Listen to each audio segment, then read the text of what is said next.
कल रात जब भारतीय महिला क्रिकेट टीम ने क्रिकेट का विश्व कप जीता तो ट्रॉफी जितनी चमकदार थी उसके पीछे खड़ा चेहरा उतना ही शांत। वो थे अमोल मजूमदार,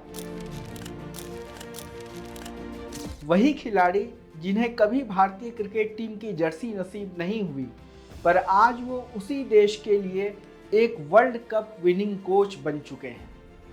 यह कहानी सिर्फ एक कोच की नहीं है, यह कहानी है उस लड़के की जो कभी बल्लेबाजी के लिए पैड पहनकर खड़ा रहा पर अपनी बारी आने से पहले ही पारी घोषित हो गई। अमोल मजूमदार की पूरी कहानी जानने के लिए देखें पूरा वीडियो।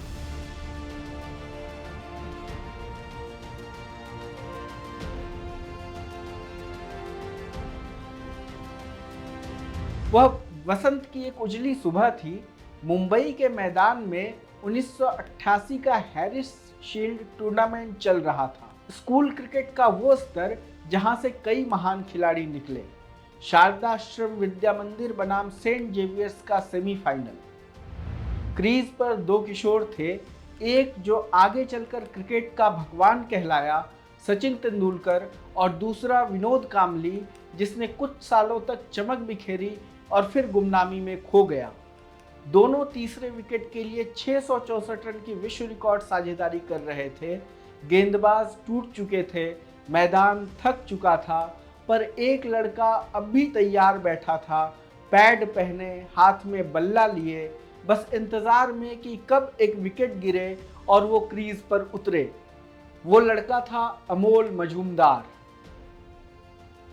लेकिन जब शारदाश्रम ने 748 रन पर अपनी पारी घोषित की तो सचिन और कांबली दोनों नाबाद लौटे और अमोल की बारी कभी आई ही नहीं। वो पैड उतारते हुए लौट गए बिना एक भी गेंद खेले। वो अधूरी पारी ही उनकी जिंदगी का प्रतीक बन गई, एक प्रतीक उस लंबे इंतजार का जो बाद में उसकी पूरी क्रिकेट यात्रा का हिस्सा बना। भारत की टीम में जगह पाने का इंतजार जो कभी पूरा नहीं हुआ। फिर मुंबई की क्रिकेट में एक ऐसा समय आया जब हर किसी ने कहा कि ये खिलाड़ी यानी अमोल मजूमदार अगले सचिन हो सकते हैं। हालांकि अमोल के लिए यह परिचय उतना अच्छा नहीं था, लेकिन उन्होंने अपने उस अधूरेपन को अपनी ताकत बना ली। 1993-94 की रणजी ट्रॉफी में हरियाणा के खिलाफ अपने पहले ही मैच में उन्होंने 660 रनों की ऐतिहासिक पारी खेली। 660 रन डेब्यू मैच में आज भी वो एक विश्व रिकॉर्ड है। इतिहास के पन्नों में आज भी दर्ज है कि किसी बल्लेबाज ने अपने पहले प्रथम श्रेणी मैच में इतनी बड़ी पारी नहीं खेली। उस दिन मुंबई के मैदान पर हर कोई यही कह रहा था, एक नया सचिन आ गया। तकनीकी रूप से निपुण, व्यवहार में शांत और शॉट्स में सौंदर्य, अमोल मजूमदार ने अपने बल्ले से सबका ध्यान खींचा। उनकी तुलना जल्द ही राहुल द्रविड़ और सौरव गांगुली जैसे सितारों से भी होने लगी। 1995 में इंग्लैंड ए टीम के खिलाफ भारतीय सीरीज में अमोल को खुद को साबित करने का मौका मिला। वनडे में उन्होंने 79 और 69 रन बनाए, पर टेस्ट जैसी लंबी पारियों की स्थिरता राहुल द्रविड़ ने दिखाई और चयनकर्ताओं का झुकाव उसी तरफ चला गया। फिर आया 1996 का साल, भारतीय क्रिकेट के इतिहास का मोड़। सौरव गांगुली, राहुल द्रविड़, बीवीएस लक्ष्मण और अमोल, चारों लगभग एक ही उम्र, एक ही दौर के बल्लेबाज। पर भारत को उस वक्त नए चेहरों की सीमित जगह चाहिए थी और किस्मत ने अपना खेल दिखाया। सौरव गांगुली और द्रविड़ को इंग्लैंड दौरे पर मौका मिला। दोनों ने शानदार डेब्यू किया और बस दरवाजा वहीं बंद हो गया। लोगों ने कहा अमोल गलत पीढ़ी में पैदा हो गए। मैदान पर डटे रहे, रनों की नदियां बहती रही, लेकिन अमोल ने कभी शिकायत नहीं की। उन्होंने रन बनाना जारी रखा। 1993 से 2003 तक उन्होंने 90 रणजी मैचों में 6051 रन बनाए, औसत 50 से ज्यादा। वो मुंबई टीम की रीढ़ बन गए। वसीम जाफर, सहराज बहुतुले, नीलेश कुलकर्णी जैसे साथी टीम इंडिया तक पहुंचे, पर अमोल वहीं रह गए, चुपचाप, अनुशासित और हमेशा भरोसेमंद। उनकी सबसे बड़ी बाधा शायद उनकी बैटिंग पोजीशन थी। वे नंबर 3 या 4 पर खेलते थे, जहां पहले से ही सचिन तेंदुलकर और राहुल द्रविड़ जैसे दिग्गज मौजूद थे। पर उन्होंने हार नहीं मानी।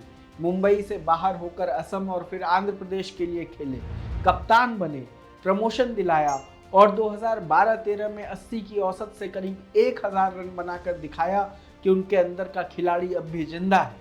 फिर बल्ले से नहीं लेकिन शब्दों से खेलने लगे, कोच बने।